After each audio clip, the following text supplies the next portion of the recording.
Good morning, students. Myself Subodh Kumar. Today is the class of Standard 8 History, Chapter 2, and Chapter 2 is from trade to territory. To understand the history, we must know how history has been classified. Means classification of history on the basis of the rulers. Actually, we have divided it on the basis of rulers. History has been mainly classified into three categories. One was ancient period. It means basically it was ruled by Hindu rulers, were the Hindu. Then medieval period. In the medieval period, rulers were the Muslims.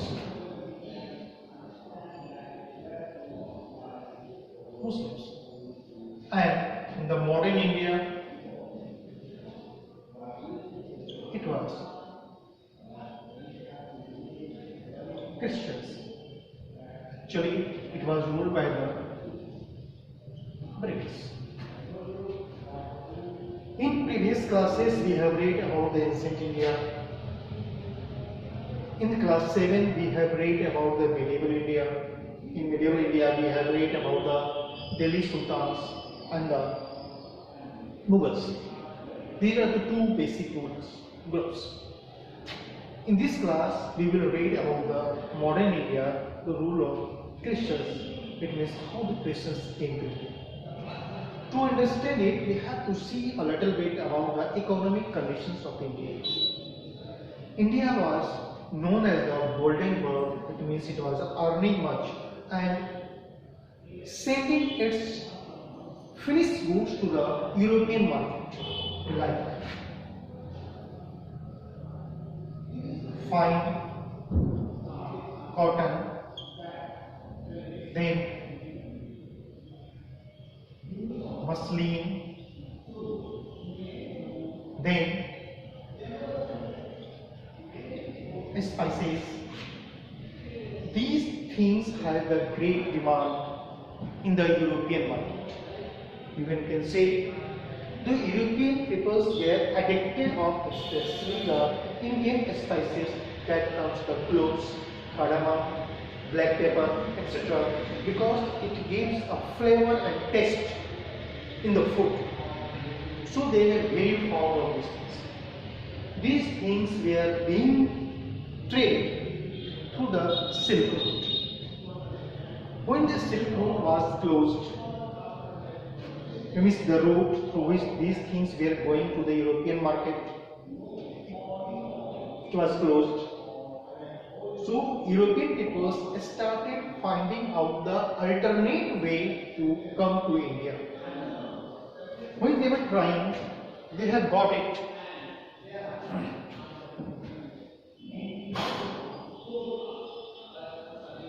First, we'll see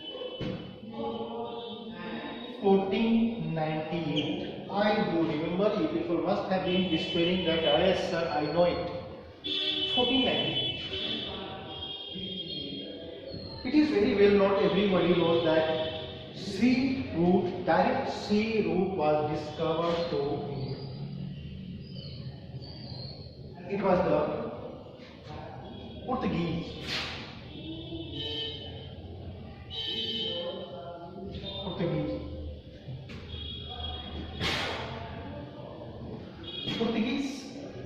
Vasco da Gama, who discovered the sea route to India, and India they reached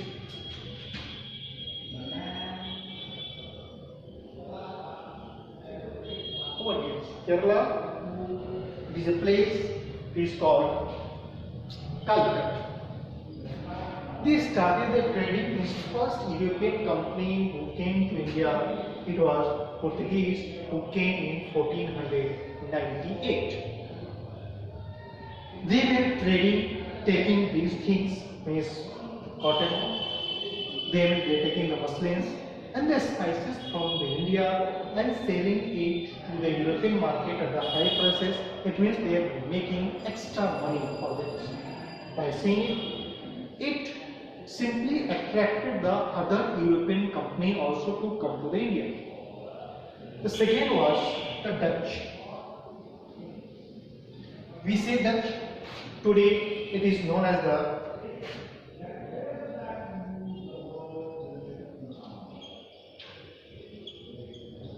Netherlands. Holland is also the part of Netherlands. Western part, few provinces of Netherlands of the western part is called the Holland. It's a lowland, so that's called the Netherlands. Holland, what is there? More, it is called the Holland. Another company or power that came to India, it was the Dutch. It came in 1602. It means 1498. It was the Portuguese. Then 1602. It was the Dutch.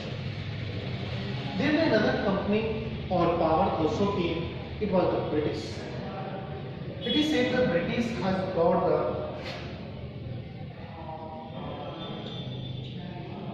British. Actually, it arrived in India in 1608. It was formed. This British East India Company was formed on. This company was formed British East India Company. British East India Company. It was formed on 31st December 1600. 31st December 1600 by taking the permission from the then Queen Elizabeth I. Original name of this company, there were many companies, it was the Merchant Adventures. British East India Company got the sole right to trade in the East. That's why it came to known as the British East India Company. It formed on the 31st December 1600 by taking the permission from the Queen Elizabeth. It arrived in India in 1608. It arrived at Surat. Ship. It was the name of ship. Hector was the name of the ship through which it came. And the captain was William Hawkins.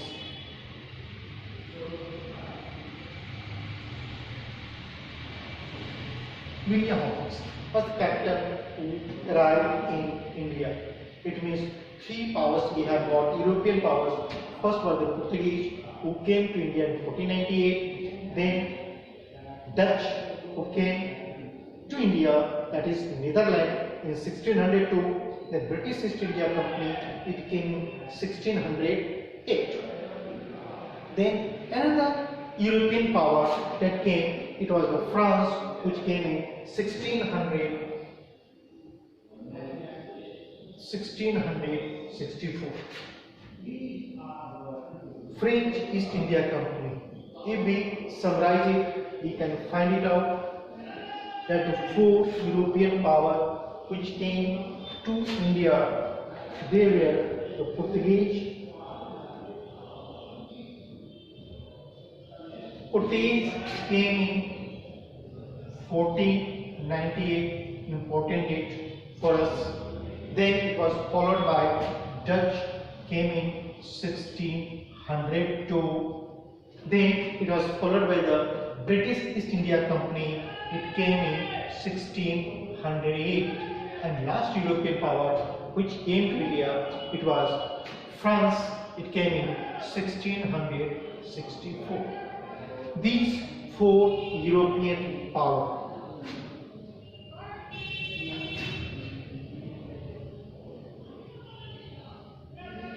Portuguese, Dutch, British and France. It is very known that Portuguese who had arrived in year 1498 making the extra money by trading with India. So these four powers came for the same purpose, to trade with India and earn the maximum. Now see what happens when the more people are there to purchase a common commodity. It means their prices increases. Their profit share also were being divided among them. It was the motto of all the powers to eliminate the other three. These powers were trying to eliminate the threes.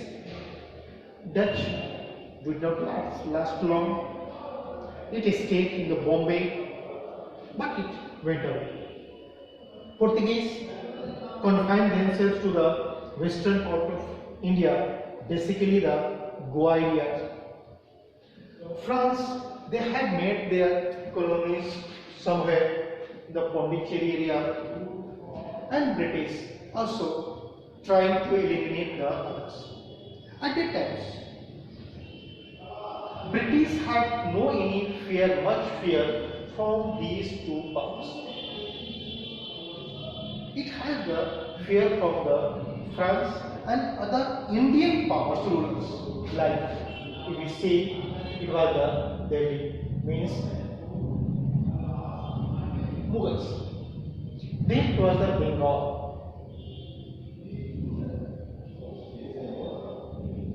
Then it was over here Maratha.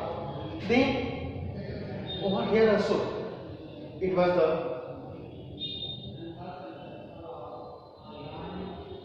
Hyderabad. Then also over here the France. These were the threats to the British East India Company. How they put it?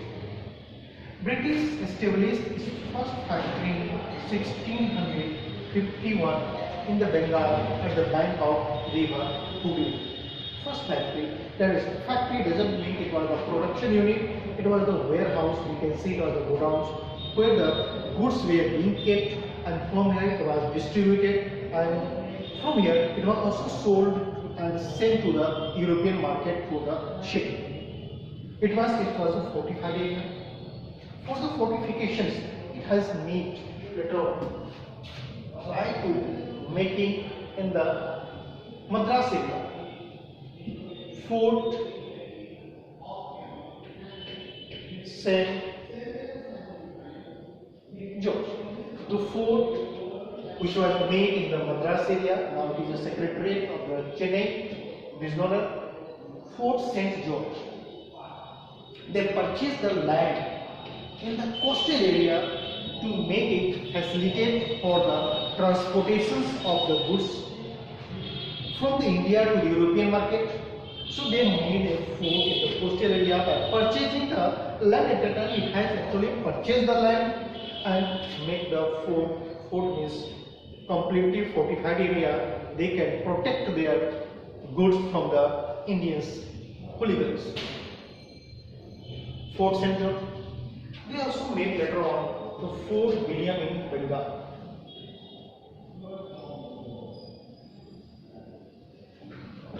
How the other powers were eliminated in the previous class, means class 7 we have read already, how the Bengal become an independent nation, independent state, it become free.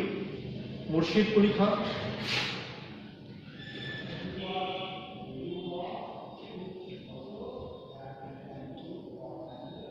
then Ali Khan, who died in 1756. Then Siraj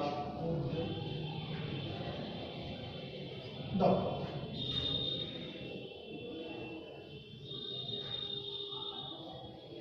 Bengal was independent nation. How these powers were being managed, we will find that France fought a war with British in India. It is known as the Carnatic War. The three Carnatic were fought. It was around 1746 to 1763. In the Carnatic War,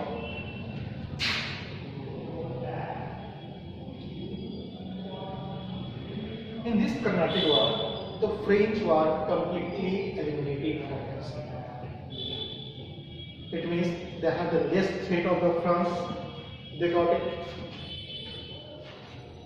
Maratha's power was reduced in 1761. Maratha in 1761. What happened? Which one? It was the third battle of Panipat.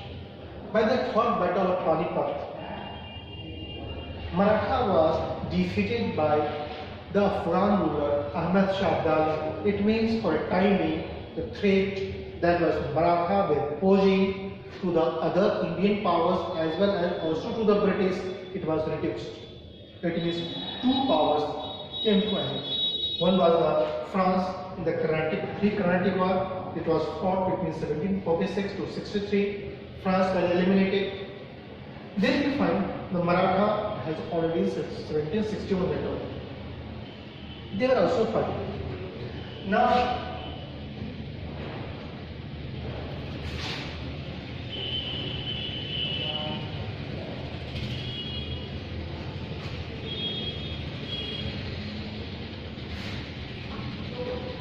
it was becoming important for the Britishers to control the area. First they were saying that I have come only for the trade purpose. Now they try to acquire that territory. In Bengal itself, they have got the trade right given to them by the Aurangzeb, who died in 1707. Aurangzeb died in the 1707. It was the end of the great Mughals. It means after that the territory and power of the Mughal started reducing. Actually, it has started during the period of Aurangzeb itself, but its territory started shrinking, reducing. The power of the Mughals started reducing. After that, 1707 till 1857, it was called the later Mughals. After the death of Aurangzeb 1707, we have got this Bengal become independent state. Aurangzeb had given the trade right to the British East India Company. Free trade, that means trade without paying the taxes. When the Siraj-ud-Dawla was met, the Nawab of Bengal, he found that the Britishers are misusing the trade right that was given to them. They were giving the dastaks, means duty-free trade. It was only for the company, not for the officials.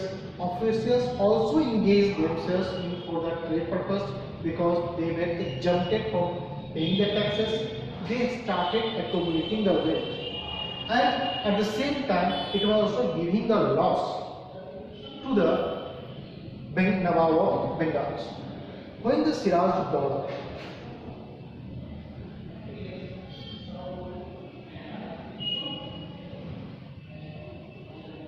become the Nawab of Bengal,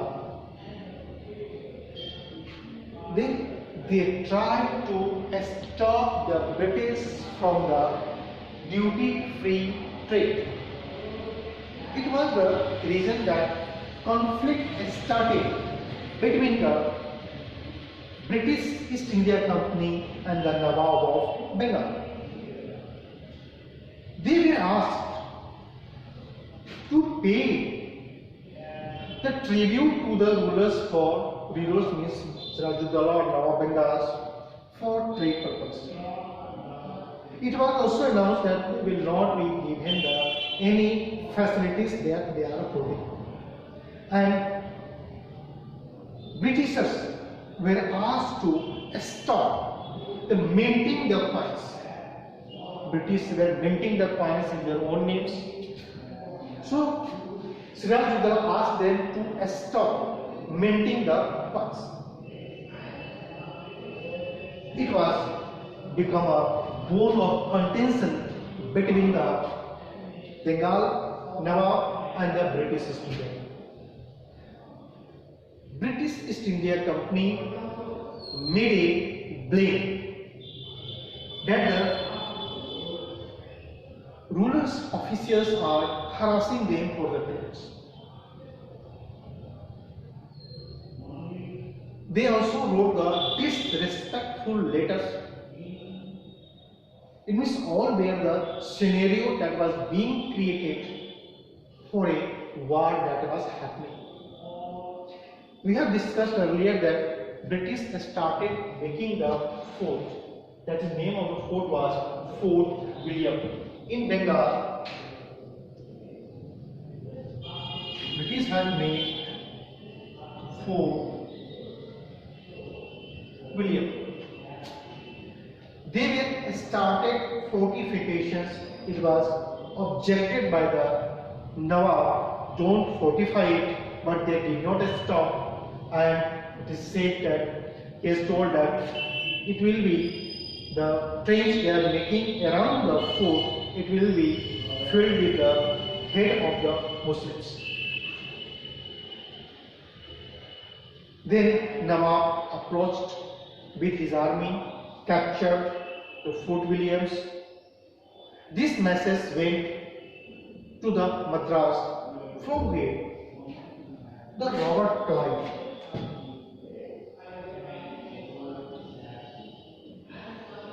Robert Clive, actually, who was the accountant over there, were sent to the Bengal.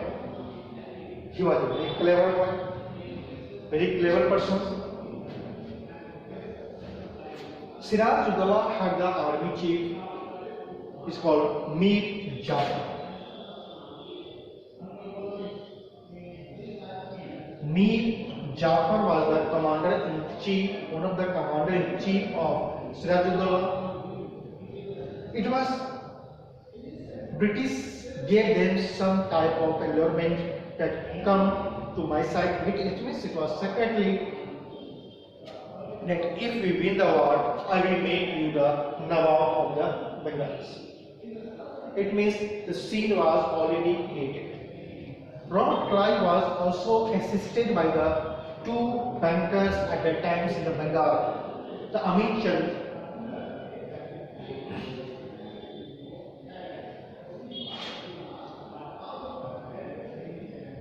The bankers helped them. Mir Jafar secretly made a contract with the Nawab. So it was a vital that war is going to take place. The war took place on 23rd June 1757 at Plassey. It means it is also known as the Battle of Plassey. Battle of Plassey was fought on 23rd June 1757 between Nawab of Bengal and British East India Company. Nawab Bengal led by Sirajuddaulah with the commander-in-chief Mir Jafar. A British East India Company was led by the Robert Clive. Victory was sensed by the British East India Company because Mir Jafar did not order his troops to go in the war. He did not give any support to go in the war, and Sirajuddaulah fought only with his soldiers, means his bodyguards. It did not last long and war was indeed in the day. He said at the start in the morning until noon it was about to finish. It did not take long time. It means he has to flee. Later on he was caught and killed, and Mir Jafar became the Nawab of Bengal. Battle of Plassey.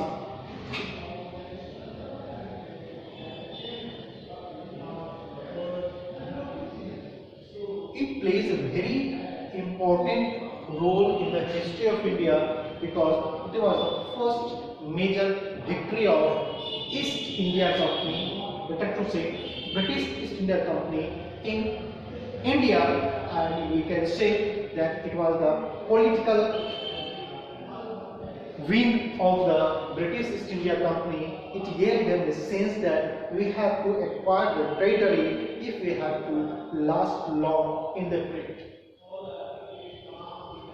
1757, it means the power of the Nawab Bengal was seized because Nawab Bengal was defeated. It means, see the map over here, Bengal was seized. We have also discussed that France was also made to reduce their power. They have to leave India by the three Carnatic War. Maratha was defeated in 1761. It means this power after 57 means France, then we can say Maratha was surrendered. Mir Jafar was made the Nawab Bengal. Britishers were thinking that now Bengal, that is Mir Jafar, would act as the puppet rulers.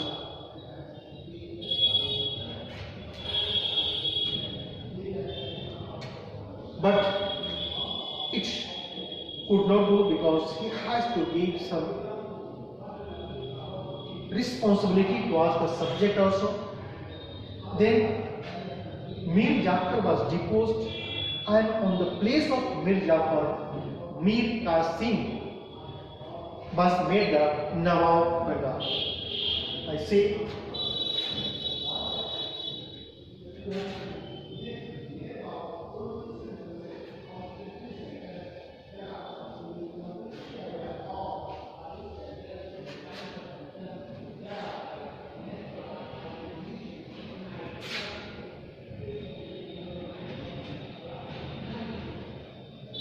Mir Jafar in 1760 he was removed, and on his place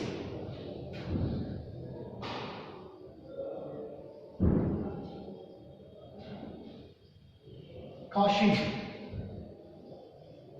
was made the Nawab of Bengal, in the hope that it also have the act as a puppet rulers. But it also did not happen. Then Mir Qasim made a alliance. Mir Qasim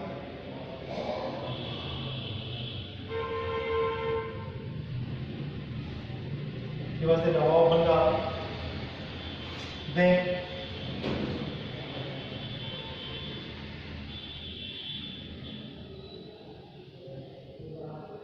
Salam II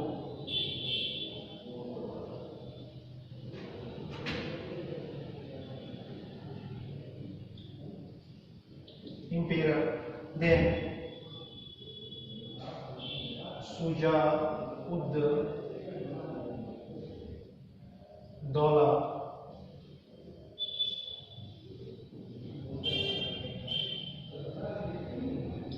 Nawab of these three powers, Mughals, Awadh means it is known as the Lucknow, and Bengal. These three powers in the most fertile area joined hand to fight against the British. And battle took place in 1764, Battle of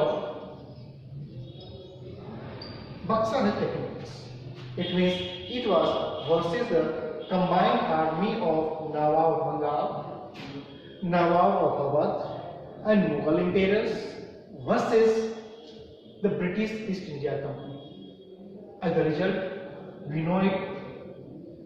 In this battle also, these three combined army was badly defeated the British East India Company, and it was the major and permanent victory of British East India Company in India, or we can say that the British rule started in India in 1764 onward. Still, it has not interfered directly in the British Indian rule. British did not interfere directly in the Indian rules they have made. The most miserable conditions of Bengal was from 1764 to 1772, because it was the rule of dual governmentship in Bengal. Dual government, as the name suggests, it means it was the two government. In Bengal, there was a two government. One was the British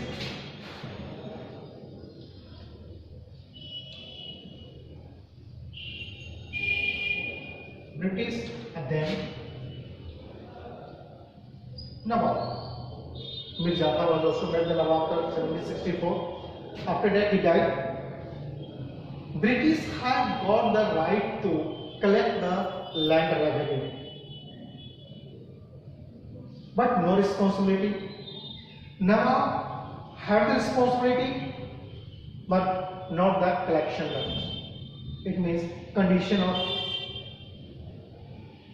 peoples of the Bengal was very miserable. How it has gone? To understand it, we have to go through it. After any battle, a treaty is signed. After any battle, we find a treaty is signed. A treaty was signed in 1765. 1765. A treaty was signed between the loser and the winner. It is known as the Treaty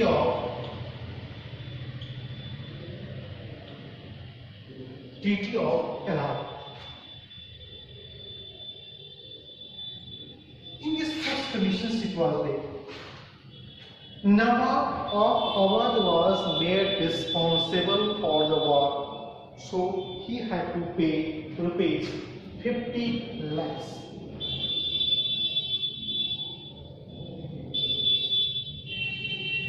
As a compensation to the British East India Company. 50 lakhs rupees, 50 lakhs were paid to the British East India Company by the Nawab of Awadh. Then second thing that they had to lose, it was the district of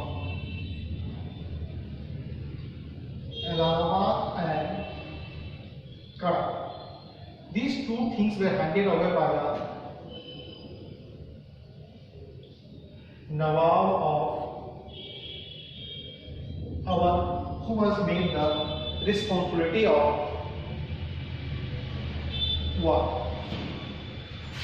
The British handed over this the district of Allahabad and Kara to the Mughal emperors. It was handed over to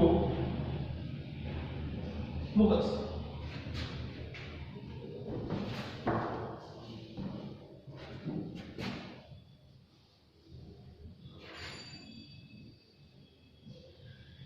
British also promised to pay 24 lakhs to the Nawab of Mughal emperors, and in return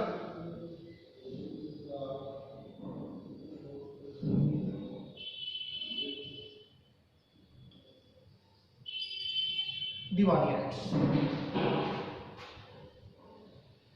The Mughal emperor provided the Diwani rights, means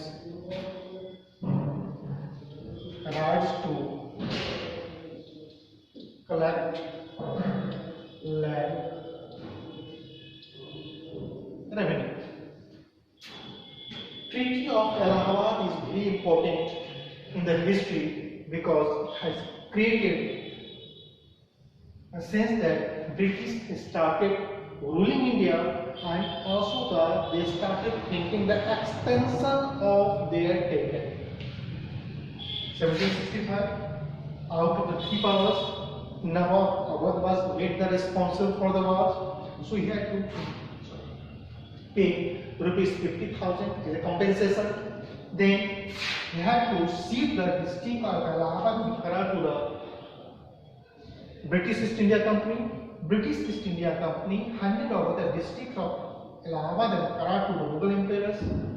British East India Company also promised that he would pay rupees 24 lakhs to the Mughals who had to live in the Varanasi, and in lieu of British Mughal emperor provided them the Diwani rights, which means right to collect the land. Okay, till you do.